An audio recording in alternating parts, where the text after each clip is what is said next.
Shalom kekasih Tuhan, bertemu kembali pada pembacaan firman.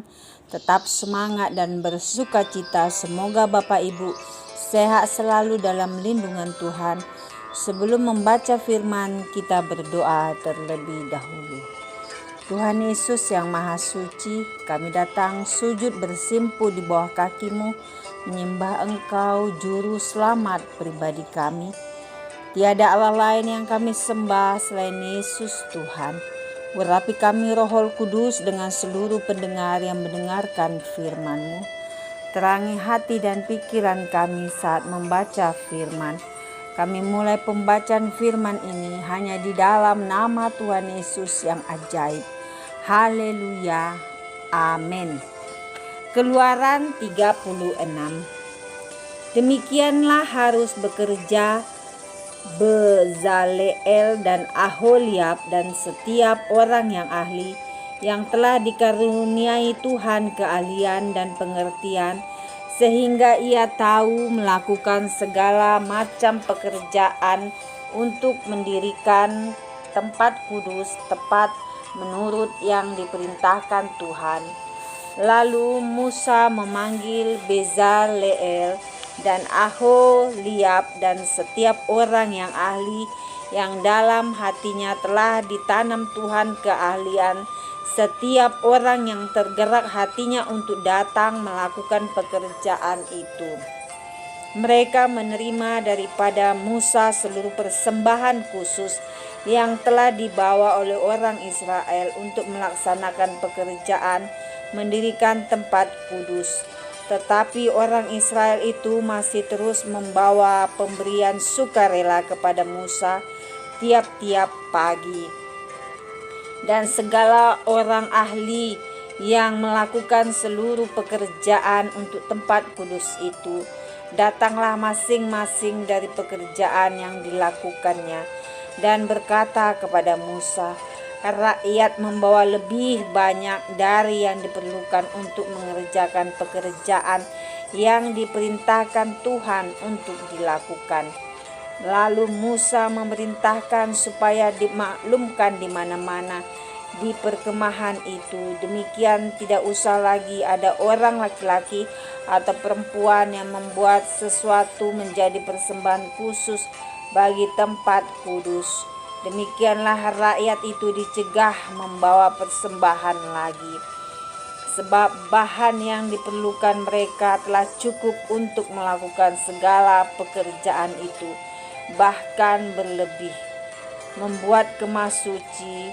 Lalu semua ahli di antara tukang-tukang itu membuat kemah suci dari 10 tenda dari lenan halus yang dipintal benangnya, dan dari kain ungu tua, kain ungu muda, dan kain kirmizi, dengan ada kerupnya buatan ahli tenun.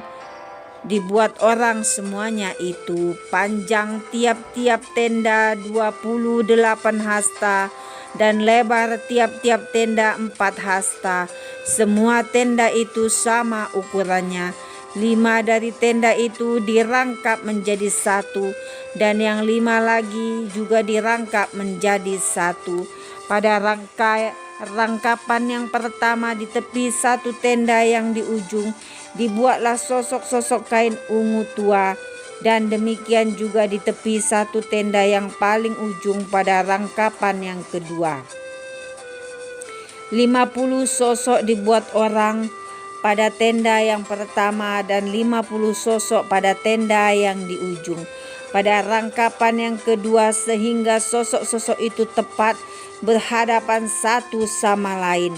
Dibuatlah 50 kaitan emas, dan disambunglah tenda-tenda kemah suci yang satu dengan yang lain dengan memakai kaitan itu, sehingga menjadi satu. Dibuatlah tenda-tenda dari bulu kambing menjadi atap kemah yang menudungi kemah suci. 11 tenda dibuat orang. Panjang tiap-tiap tenda 30 hasta, dan 4 hasta lebarnya. Tiap-tiap tenda yang 11 tenda itu sama ukurannya. Disambunglah 5 dari tenda itu dengan tersendiri, dan 6 dari tenda itu dengan tersendiri, Dibuatlah 50 sosok pada rangkapan yang pertama di tepi satu tenda yang di ujung, dan dibuat 50 sosok di tepi satu tenda pada rangkapan yang kedua. Dibuat oranglah 50 kaitan tembaga untuk menyambung tenda-tenda kemah itu, sehingga menjadi satu. Juga dibuatlah untuk kemah itu tudung dari kulit domba jantan yang diwarnai merah, dan tudung dari kulit lumba-lumba di atasnya lagi. Dibuat oranglah untuk kemah suci itu papan dari kayu penanga yang berdiri tegak 10 hasta panjangnya, 1 papan, dan 1,5 hasta lebarnya tiap-tiap papan. Tiap-tiap papan ada 2 pasaknya yang disengkang satu sama lain.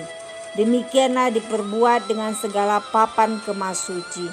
Dibuat oranglah papan-papan untuk kemah suci, 20 papan pada sebelah selatan, dan 40 alas perak dibuat orang di bawah ke-20 papan itu.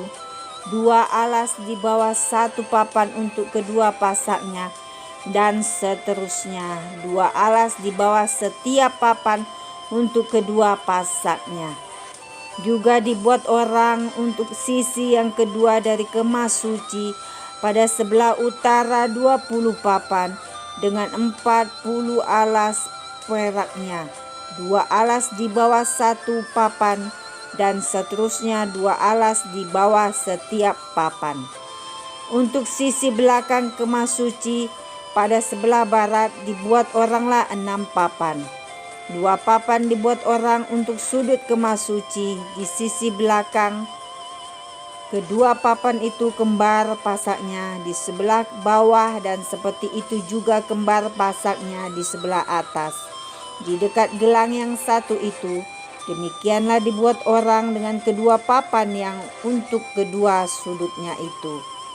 Jadi ada 8 papan dengan alas peraknya, 16 alas, 22 alas di bawah 1 papan. Dibuatnyalah juga kayu lintang dari kayu penanga, 5 untuk papan-papan pada sisi yang satu dari kemah suci. 5 kayu lintang untuk papan-papan pada sisi yang kedua dari kemah suci, dan 5 kayu lintang untuk papan-papan kemah suci yang merupakan sisi belakangnya pada sebelah barat. Dibuat oranglah kayu lintang yang di tengah menjadi melintang, terus di tengah-tengah papan-papan itu dari ujung ke ujung. Papan-papan itu disalut dengan emas. Gelang-gelang itu dibuat dari emas sebagai tempat memasukkan kayu-kayu lintang itu, dan kayu-kayu lintang itu disalut dengan emas. Dibuatlah tabir itu dari kain ungu tua dan kain ungu muda, kain kirmizi, dan lenan halus yang dipintal benangnya. Dibuat dengan ada keruknya, buatan ahli tenun. Dibuat oranglah untuk itu 4 tiang dari kayu penanga, dan disalutlah itu dengan emas, dengan ada kaitannya dari emas. Lagi dituanglah 4 alas perak untuk tiang itu. Juga dibuat oranglah tirai untuk pintu kemah itu dari kain ungu tua, kain ungu muda, kain kirmizi, dan lenan halus yang dipintal benangnya, tenunan yang berwarna-warna. Dan ke-5 tiangnya dengan kaitan untuk tiang itu disalutlah ujungnya dan penyambung-penyambungnya dengan emas, dan ke-5 alasnya itu adalah dari tembaga. Amin. Terima kasih Tuhan Yesus yang Maha Baik. Kami sudah memperdengarkan dan mendengarkan firman-Mu hari ini.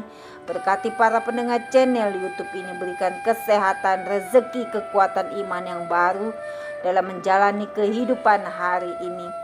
Kuasa darah Yesus membungkus kami untuk terus maju membaca, merenungkan, serta melakukan firman-Mu. Terima kasih Tuhan, Allah yang hidup, Allah yang ajaib. Berbahagialah orang yang bertahan dalam pencobaan, sebab apabila ia sudah tahan uji, ia akan menerima mahkota kehidupan yang dijanjikan Allah kepada barang siapa yang mengasihi Dia. Firman Tuhan, Yakobus 1 ayat 12. Haleluya, amin.